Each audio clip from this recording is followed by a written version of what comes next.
Nas últimas semanas, vimos explodir manifestações sobre racismo no mundo inteiro. O estopim foi o assassinato de um homem negro, chamado George Floyd, por policiais brancos durante uma abordagem. Embora a truculência policial tenha motivado as passeatas, o fato é que os reflexos da desigualdade racial eles aparecem em diversos outros aspectos da vida cotidiana de uma pessoa preta. Um desses aspectos é a saúde. Neste episódio do podcast Detetives da Saúde, vamos tentar entender por que a população negra é mais suscetível a certas doenças e como o tipo de tratamento recebido em consultórios e hospitais muitas vezes fica longe de ser considerado adequado.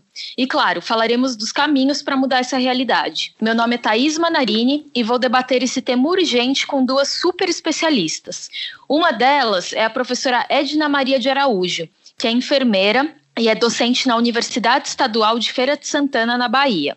Ela também é uma das coordenadoras do Grupo de Trabalho sobre Racismo e Saúde da Associação Brasileira de Saúde Coletiva, a Abrasco, e é membro da Associação Brasileira de Pesquisadores Negros.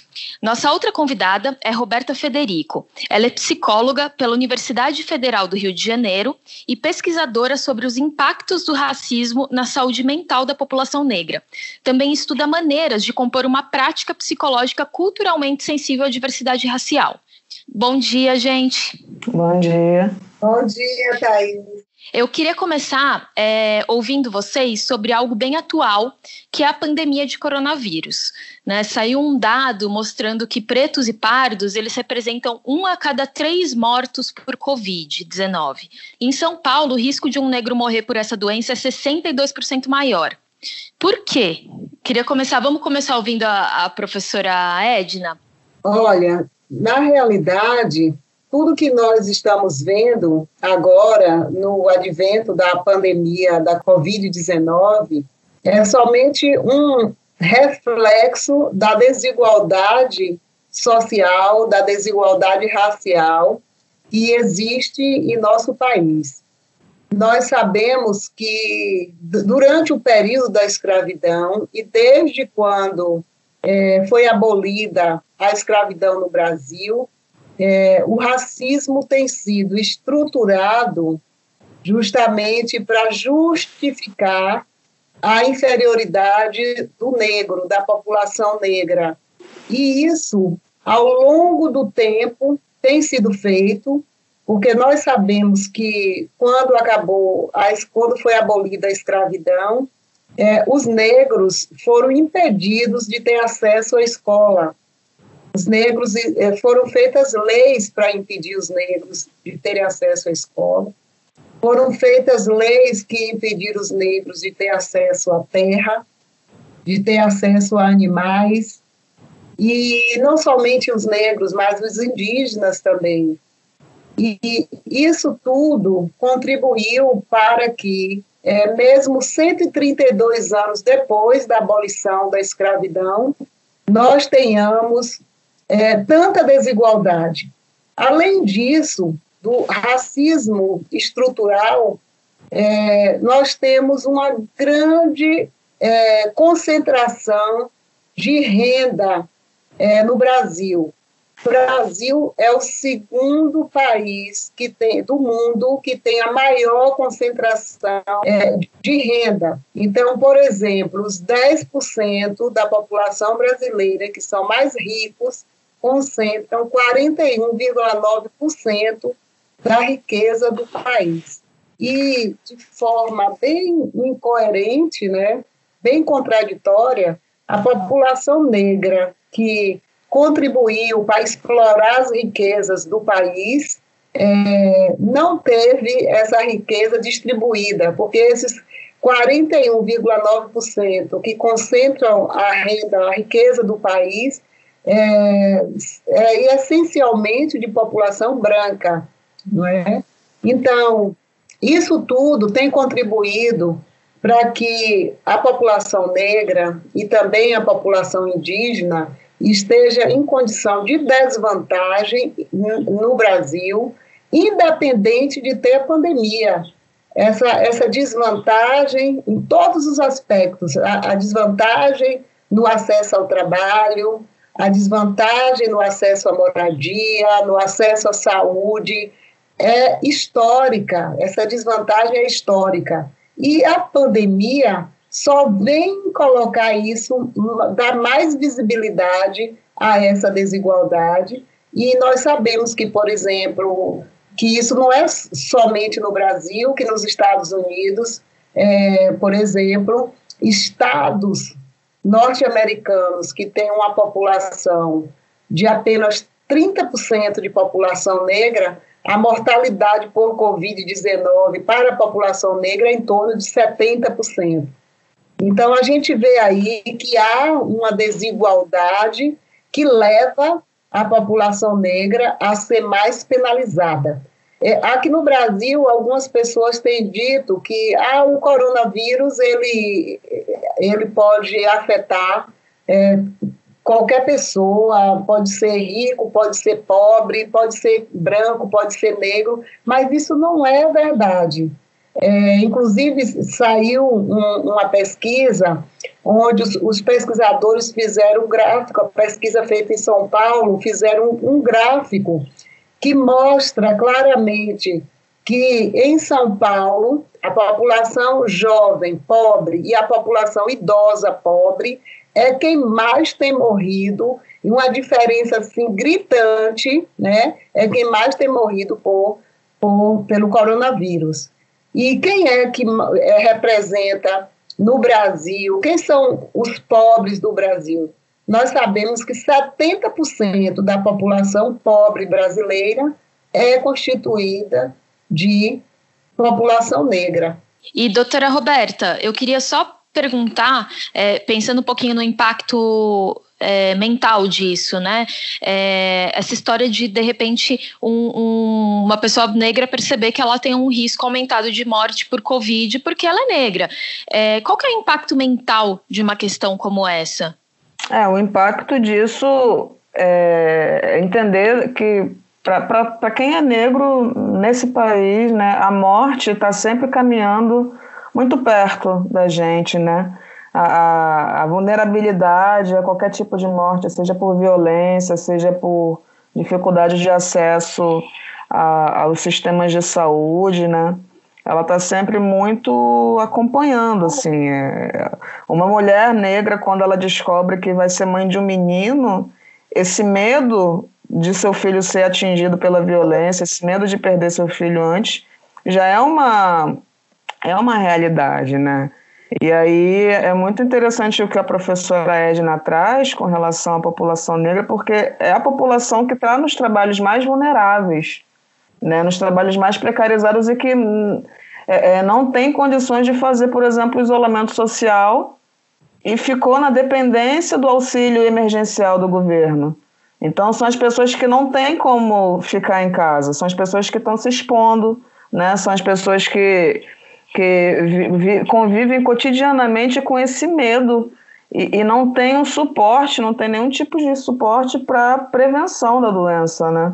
Então, acho que essa pandemia ela tem impactado nesse sentido, né? No isolamento social, no medo, na inviabilidade da proteção por conta de um sistema racista, como bem colocou a professora, um sistema racista que não dá oportunidades iguais a todas as pessoas, a todos os seus cidadãos, né? E aí acho que ainda tem um outro aspecto, que é um aspecto do luto, né? De um luto que a pandemia ela tem inviabilizado os ritos funerais, né? Os ritos de despedida, né? Acho que isso também deixa uma marca muito forte, né? Dessa velocidade com que as pessoas falecem, vêm a morrer e não poder se despedir, né? Não poder lidar com essa passagem, lidar com essa dor, né? Então, acho que com certeza marca muito no sentido dessa ansiedade de estar sempre vulnerável a qualquer momento, se não, né, se não for pela violência, pela desigualdade, pelo racismo estrutural, é pela Covid,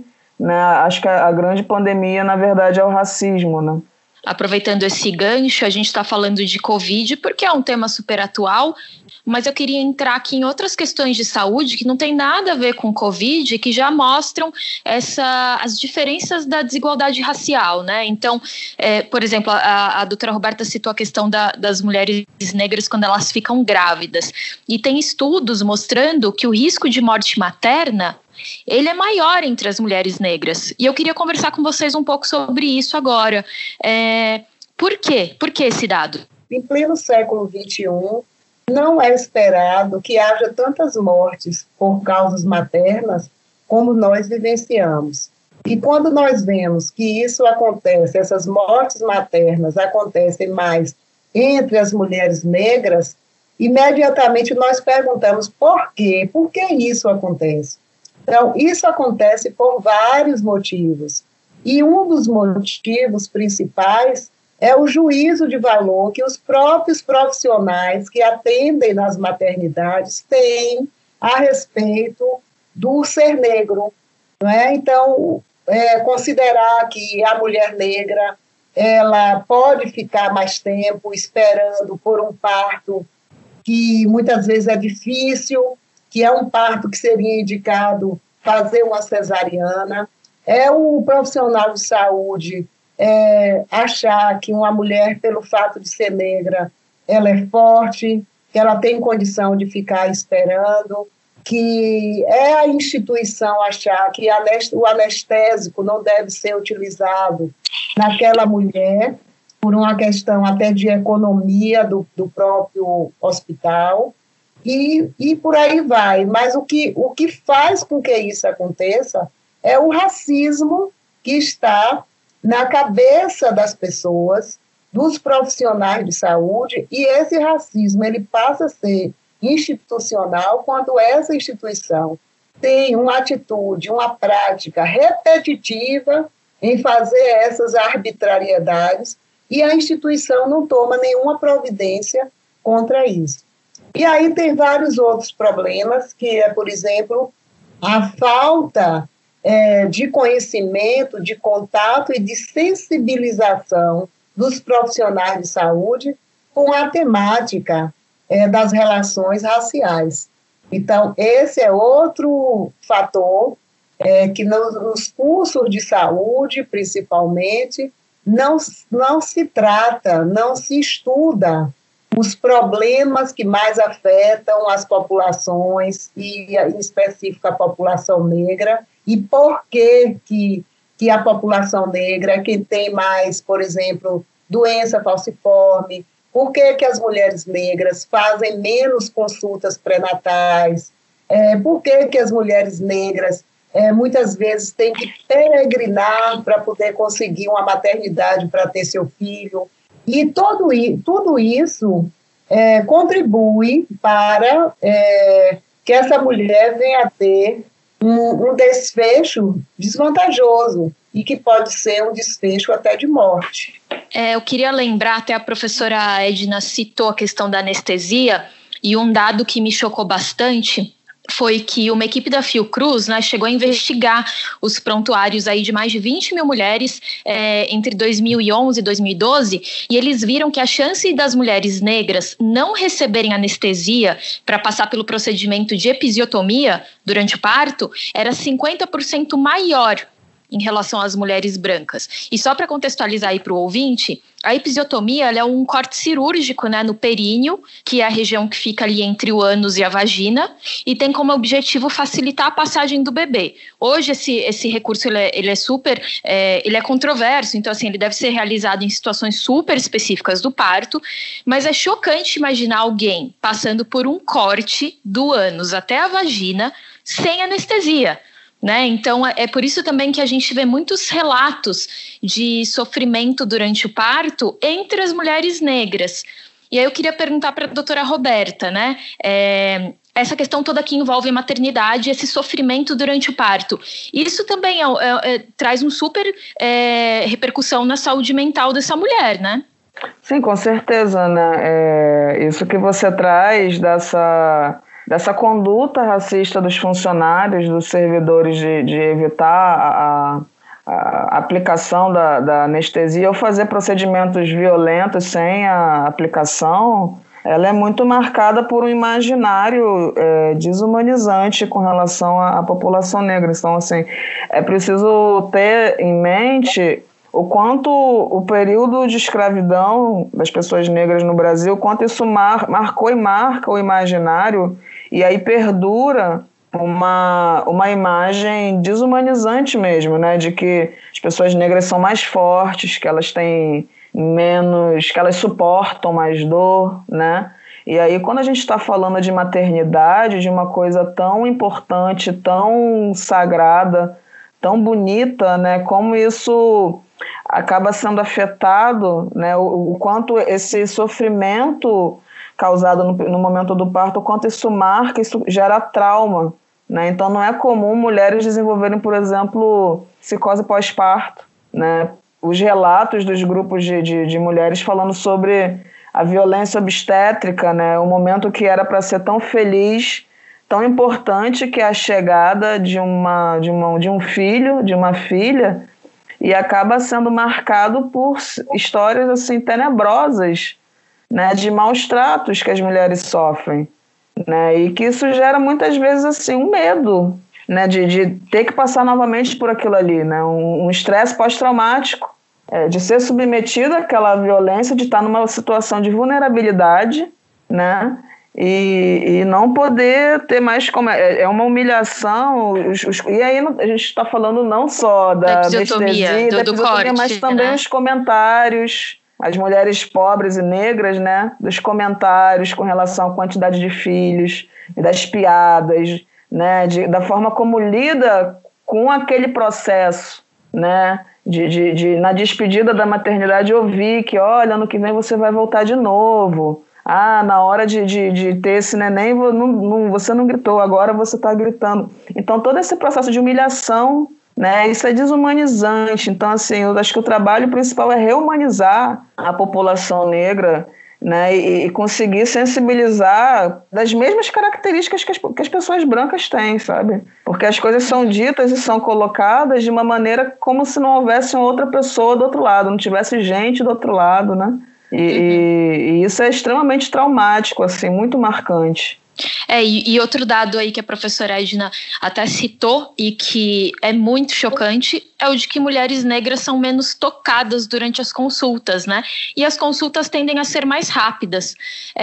E professora, eu queria entender, isso pode acontecer com homens negros também? Deles irem para uma consulta e serem menos tocados?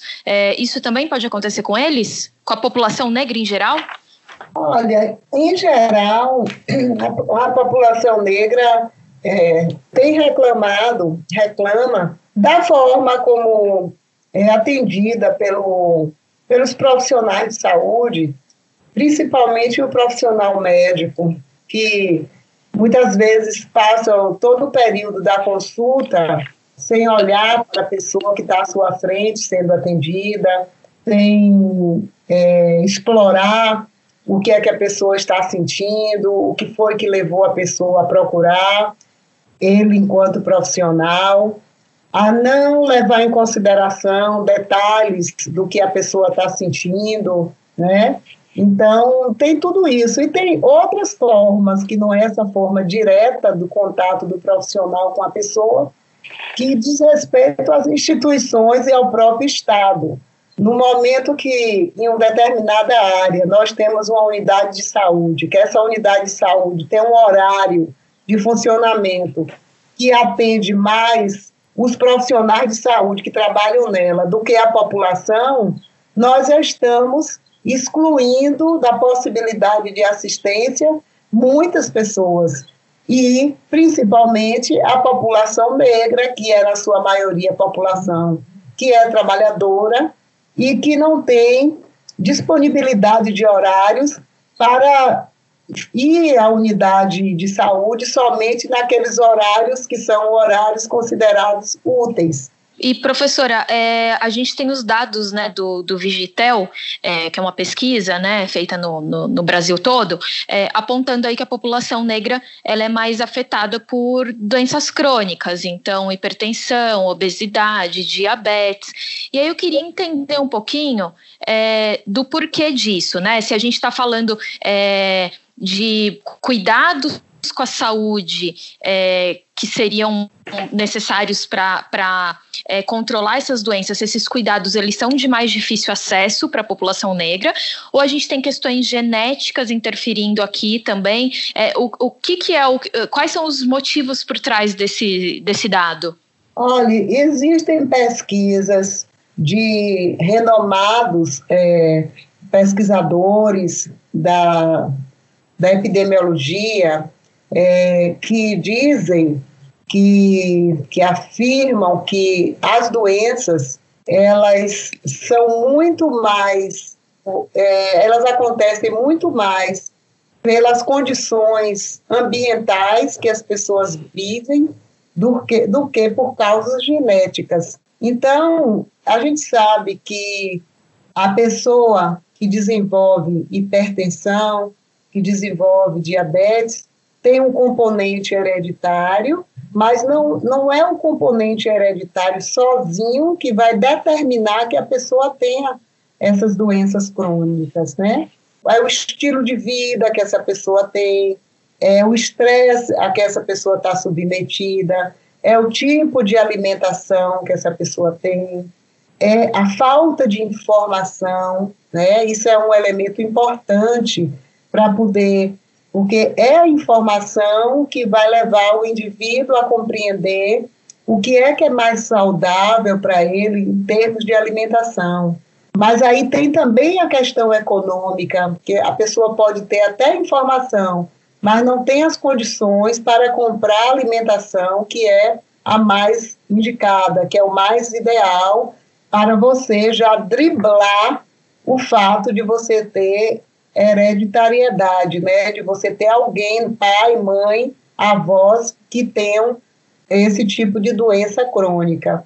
Então, são vários fatores reunidos que vão levar as pessoas a terem uma maior, né, a população, a determinada população, a ter uma maior prevalência dessas doenças.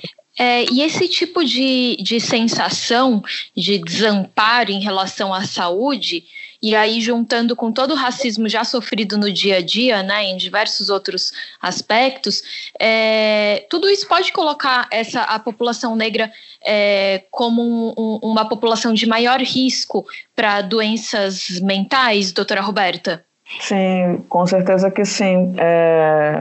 São muitos fatores, né, que colocam, assim, tem uma pesquisa que coloca que o jovem, o sexo masculino negro, eles têm 45% de mais chances de cometer suicídio, entre 19 e 29 anos, né? Então, é uma rotina de vida marcada por muita frustração, né? E por essa dificuldade de acessar os sistemas de saúde, né, como a professora brilhantemente está colocando aqui para a gente, assim. E pensar também o quanto tem vários aspectos que levam em conta, assim, a questão de estar sempre sofrendo violência física, a violência policial, a brutalidade policial, o sentimento de exclusão, os problemas na família, problemas na comunidade, né, e principalmente uma cultura de não buscar ajuda, né? São os fatores de desconhecimento, né? De ter um ambiente que também não propicia a pessoa negra a se ver como merecedora de escuta, né? De acolhimento, de um tratamento digno, né? Acho que é um contexto de vida tão marcado pela exclusão, pelos problemas, que isso acaba impactando diretamente na autoestima daquele sujeito, né? Isso acaba marcando nessa autoestima, nesse autoconceito, né? E de tanto sofrer repetidas situações de discriminação, repetidas situações de exclusão racial, né? E acaba deixando essa marca, assim. E aí a gente acaba desenvolvendo vários transtornos, né? Depressão, transtorno de ansiedade, uma postura paranoica, né? E acaba sendo até uma paranoia rotineira, né, por conta de você acabar sendo tão condicionado a determinadas situações de vigilância, né, que pensar nisso em termos de estresse, de saúde mental, como isso impacta, né, é muito importante, né? Muito importante mesmo falar sobre isso, do quanto a depressão acaba muitas vezes sendo desvalorizada, né? É o que a gente falou no começo sobre encarar, rehumanizar, devolver à população negra o status de humano. E eu fico imaginando, né, essa questão de sofrer discriminação dentro de um consultório, que é quando você está indo ali buscar uma ajuda, enfim. Isso com certeza deve abalar um indivíduo no sentido de que ele vai ter mais dificuldade mais para frente para buscar de novo essa situação, né? Ele vai ficar tentando evitar isso ao máximo, né? Se ele sofreu uma discriminação ali quando ele for procurar uma ajuda de saúde, imagino que mais para frente ele vai evitar essa situação, e aí sim a gente pode ter um cenário perfeito, digamos, né, para doenças aparecerem e não serem tratadas também, né? Sim, gera um trauma, né? Gera a probabilidade dele só voltar novamente a buscar um serviço de saúde em uma situação de emergência já muito crítica, é muito grande, né? Porque é um cenário de muita frustração e rejeição social, né? Então, quando o sujeito se sente discriminado ou percebe que sua queixa não foi ouvida com a devida qualidade, que o diagnóstico foi elaborado sem muito cuidado, sem muito critério, não teve uma escuta criteriosa, não teve um olhar, não teve um toque, né? As pessoas acabam muitas vezes recorrendo à medicina popular, conhecimentos populares, né, que também é muito comum, né? A professora está falando sobre os homens, ela falou sobre os homens negros e a dificuldade. É muito comum as pessoas evitarem procurar um serviço médico e procurar uma sabedoria popular de como tratar determinadas doenças e muitas vezes não ter o devido cuidado e aquilo ali agravar e só voltar novamente para o serviço de saúde numa emergência, né, num derrame, numa crise de diabetes, né? Então, o que a gente está falando aqui é sobre acolhimento, né? Sobre formar profissionais de saúde sensíveis a entender esse racismo estrutural, estruturante, institucional, né? E de quanto é importante salva vidas. A gente está falando de vidas e mortes, né? Ter esse olhar sensível para acolher a população negra nos serviços de saúde. E, doutora Roberta, eu queria abordar um pouquinho a importância da psicologia preta nesse sentido, né? Queria entender se, assim, é mais difícil para um psicólogo branco entender questões trazidas por um paciente negro ao consultório? Sim, porque ele não recebe essa formação. Acho que, assim, para começo da conversa, os psicólogos negros e os brancos, a gente não recebe na universidade uma formação que a gente discuta a saúde da população negra, né? Esse ponto de formação por si só, acho que na maioria dos cursos de formação na área de saúde já não é muito contemplado, né? E aí pensar o papel do psicólogo branco diante disso é perceber também, ter a sensibilidade que quando um indivíduo negro traz uma questão de uma situação de discriminação racial, muitas vezes ele pode projetar no seu terapeuta aquela pessoa, né, projetar quem foi o agressor, né? Seria uma coisa equivalente a uma mulher vítima de abuso sexual ser atendida por um médico homem e aquilo ali fazer ela rememorar toda uma situação de violência. Então, acho que é importante que os psicólogos brancos tenham esse entendimento também, que não é do ponto de vista do individual, mas de tudo que a categoria carrega consigo, né? De perceber que quando o sujeito negro traz a questão de ter uma vivência de uma discriminação, é importante saber acolher, saber, ao mesmo tempo, individualizar e também perceber que é uma queixa coletiva, né? Tem ali, quando um traz uma situação de, olha, no meu local de trabalho eu sou uma executiva e eu não me sinto valorizada, eu sinto como se eu não tivesse o status e o respeito que eu deveria ter pela formação que eu tenho, né? Entender que o que está ali não é uma mania de perseguição, é uma realidade mesmo, sabe? É entender que na queixa de um tem a queixa de vários, né? Então, nesse sentido, é importante, sim, ele perceber, ter esse entendimento e entender também o papel da psicologia preta nisso, né? Que ela se desenvolve nos Estados Unidos por psicólogos pretos que tiveram acesso à educação e à universidade muito, muito tempo antes da população negra no Brasil. Então, na década de 30 já existiam psicólogos pretos nos Estados Unidos, sistematizando e entendendo também o quanto a psicologia ela fomentava o discurso de racismo científico por meio de testes de comparação, de testes de inteligência, e ela era muito usada para subjugar, para alimentar um discurso de inferioridade.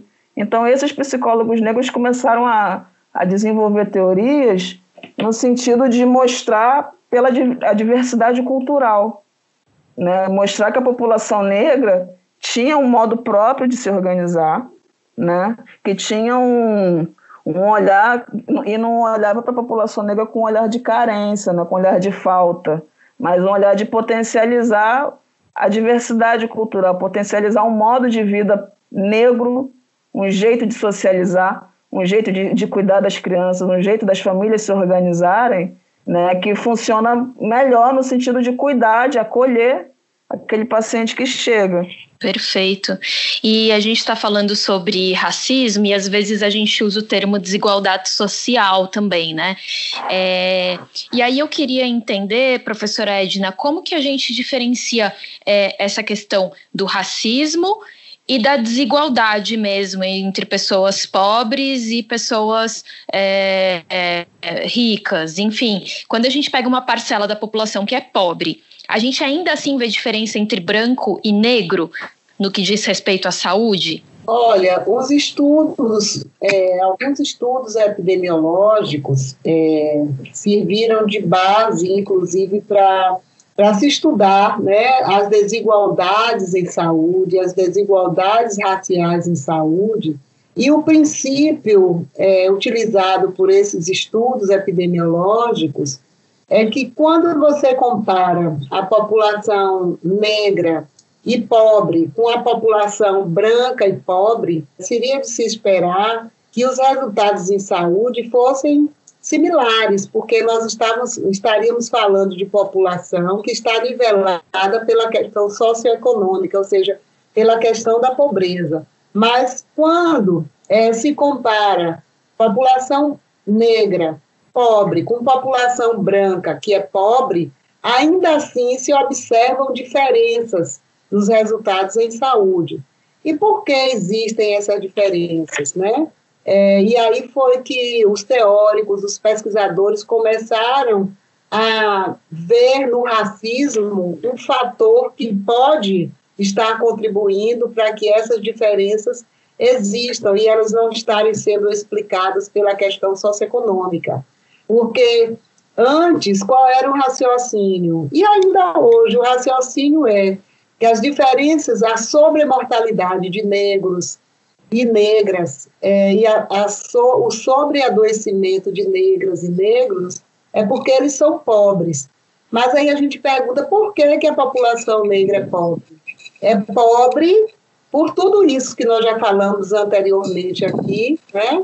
Dessa estruturação do racismo, dessa concentração de renda nas mãos de alguns somente, que faz com que a população negra seja penalizada. É a população que teve só tardiamente acesso, e ainda que esse acesso não é amplo, acesso ao ensino superior, à educação, não é? Nós vemos, quando nós comparamos as taxas de analfabetismo, por exemplo, nós vemos que a população, que houve uma diminuição nessas taxas de analfabetismo, mas ainda existe uma maior taxa de analfabetismo entre a população negra. Então, tudo para o negro, né, e para o indígena também, é muito mais dificultado.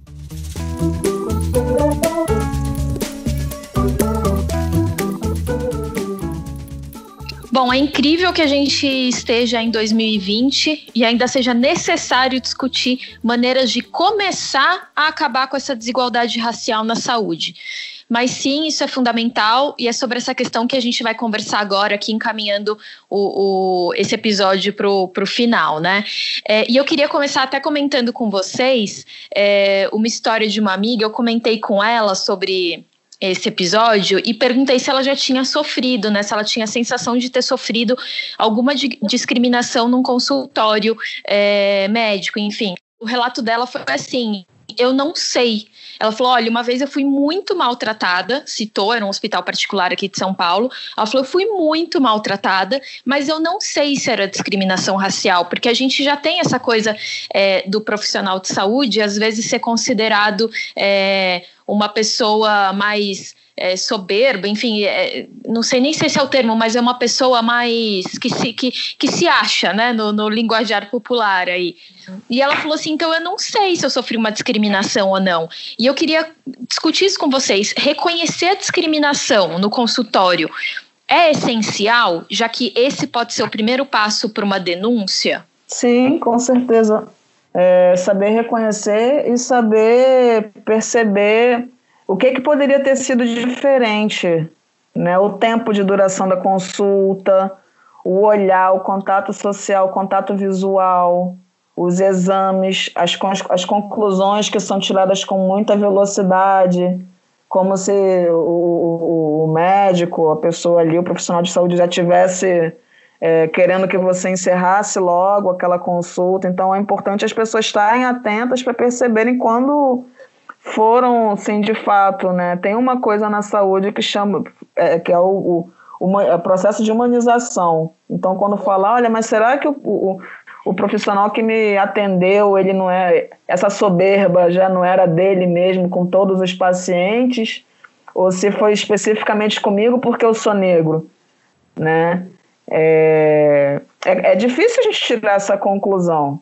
É difícil, ainda mais quando você está numa situação de busca de um cuidado de saúde, a gente não vai muito atento se vai ou não vai sofrer discriminação. A gente quer que o nosso problema seja atendido, né? Quer ser avaliado, quer ser examinado. Então, mas é importante a população ter essa sensibilidade, esse radar atento a essa sutileza cotidiana, essa sutileza. Que aí é que tá, o racismo ele é tão permeado na sociedade brasileira, mas ele é muito sutil. É no tom de voz, é num olhar, é numa conclusão. São nesses pontos que a gente consegue perceber onde a discriminação está acontecendo, né? Até falando sobre essa questão do racismo dos profissionais de saúde, eu queria perguntar para a professora Edna se isso é muito falho no Brasil, esse ensino, né? Porque queria falar da importância desses profissionais, né? A gente fala de enfermeiros, psicólogos, médicos, deles conhecerem durante a sua formação a história da população negra, entenderem por que ela deve ser tratada de outra maneira. Isso seria fundamental também? É fundamental, Thaís. Inclusive, existe uma resolução, a resolução número 1, de 17 de junho de 2004, que institui as diretrizes curriculares nacionais para a educação das relações étnico-raciais e também para o ensino de história e cultura afro-brasileira e africana. E em seu artigo, inciso 1º, é considerado que as instituições de ensino superior deverão incluir nos conteúdos de disciplinas e atividades curriculares dos cursos que ministram a educação das relações étnico-raciais, bem como o tratamento de questões e temáticas que dizem respeito aos afrodescendentes. E por que é importante essa diretriz curricular, essa resolução? Porque no momento que as instituições de ensino superior levam para os seus cursos de graduação o ensino, a educação das relações étnico-raciais, vai estar o quê? Vai estar possibilitando que esses graduandos tenham um contato, sejam sensibilizados para as condições de desigualdade em que a população negra e outras populações estão inseridas na sociedade. E isso vai fazer com que haja um diferencial no atendimento dessas pessoas. Porque lembra que eu falei há pouco da equidade, do conceito de equidade, que é tratar diferente quem é diferente, né? Então, se não for feito algo para corrigir isso, nós nunca chegaremos a esse princípio, né, que é o princípio da equidade.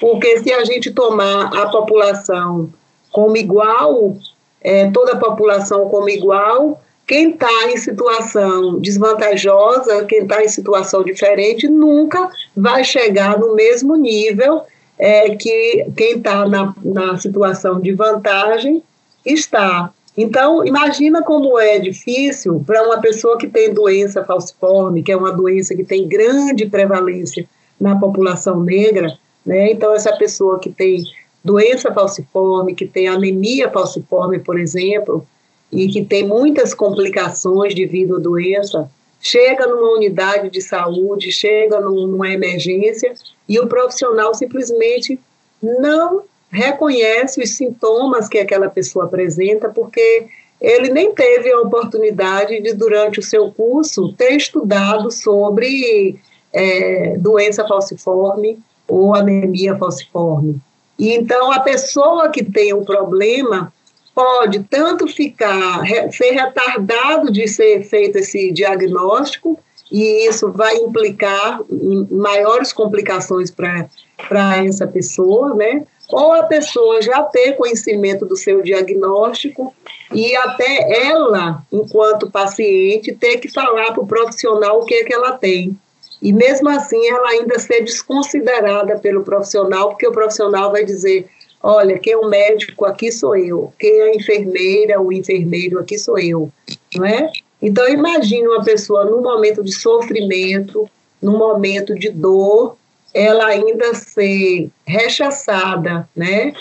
Ela não ser tratada da forma como ela deveria ser tratada, como uma pessoa humana, como um cidadão, como uma cidadã, tá? Então, isso tem muita influência e é preciso realmente que as instituições de ensino superior levem em consideração essa resolução. Nós fizemos uma pesquisa há 3 anos atrás e levantamos os planos pedagógicos, né, de ensino de algumas universidades públicas, tanto do Sudeste como do Nordeste brasileiro, e nós vimos que aquelas instituições que tinham feito a atualização dos seus planos de ensino não tinham, e que fizeram essa atualização após 2004, ou seja, após essa resolução ter sido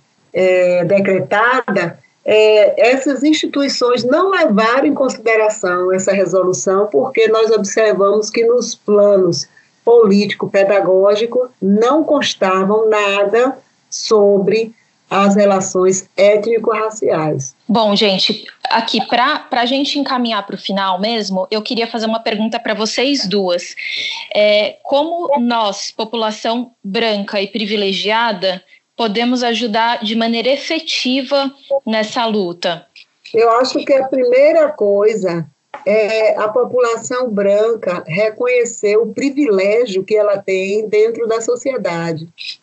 Ela reconhecer que realmente as coisas andaram de uma forma em que ela, enquanto população branca, tem privilégio dentro dessa sociedade, que quando ela olha para o outro, você citou há pouco, Thaís, a sua amiga que não sabia se ela foi discriminada ou não, então eu acredito que ela seja uma pessoa negra, né? Seja uma mulher negra. Então, você como uma mulher branca, né, que teve acesso ao ensino superior, possivelmente, e por tudo que você tem de oportunidade na sua vida, você deve fazer essa comparação em relação a outras jovens que não são brancas e como é que elas, as dificuldades que essas pessoas têm e todas as dificuldades que nós acabamos de falar aqui nessa entrevista, né, que a população negra tem. Então, é preciso que que a população branca se junte, né, para transformar essa sociedade, porque o problema do racismo não é um problema do negro, é um problema da sociedade. Foi a sociedade que construiu assim. Então, o desconstruir disso é um problema de todos nós. Nós estamos vendo aí no episódio que aconteceu, que não é um só, com o George Floyd lá nos Estados Unidos, e que nós temos George Floyds morrendo no Brasil todos os dias. Nós estamos vendo o quanto isso teve repercussão, mas uma coisa boa que eu estou vendo nessas manifestações que está havendo contra esse ato da polícia branca nos Estados Unidos é que nesses movimentos todos que estão tendo, nós vemos que não é só a população negra que está pedindo para que acabe com o racismo, para que acabe com a violência, mas nós estamos vendo a população branca, até a população asiática, indo para as ruas pedindo para que isso acabe. Então, esse para mim, na minha visão, é o primeiro ponto.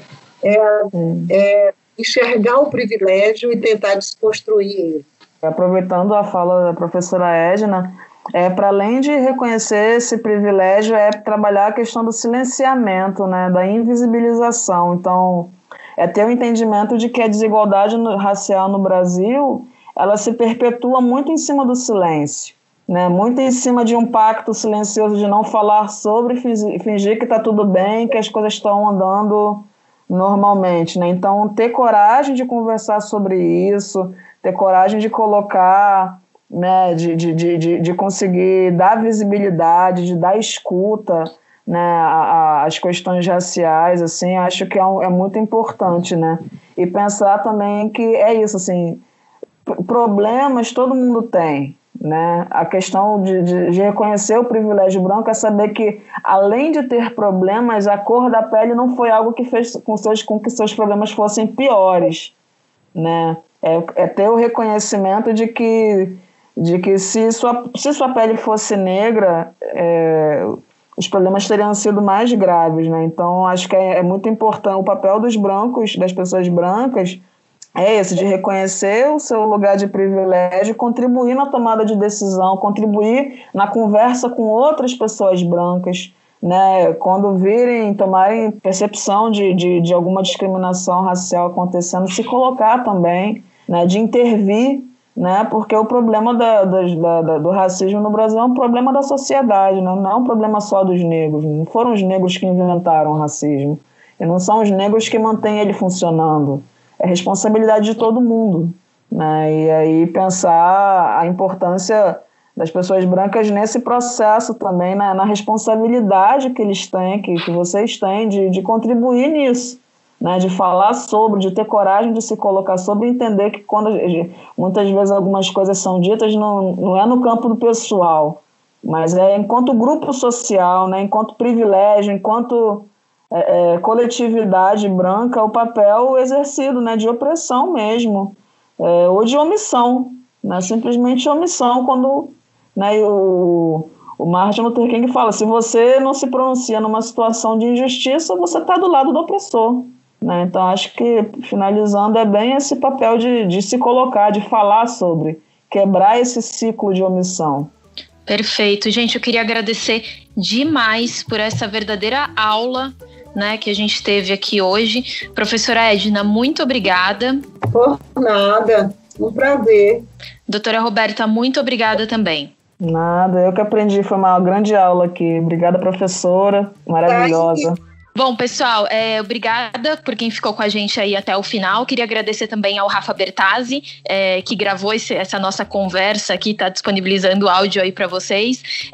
Se vocês tiverem elogios, críticas, sugestões, mandem um e-mail, né, para o saude.abril@ateleitor.com.br, e vocês também podem falar com a gente pelas redes sociais, né? A gente está no Twitter, no Facebook, no Instagram.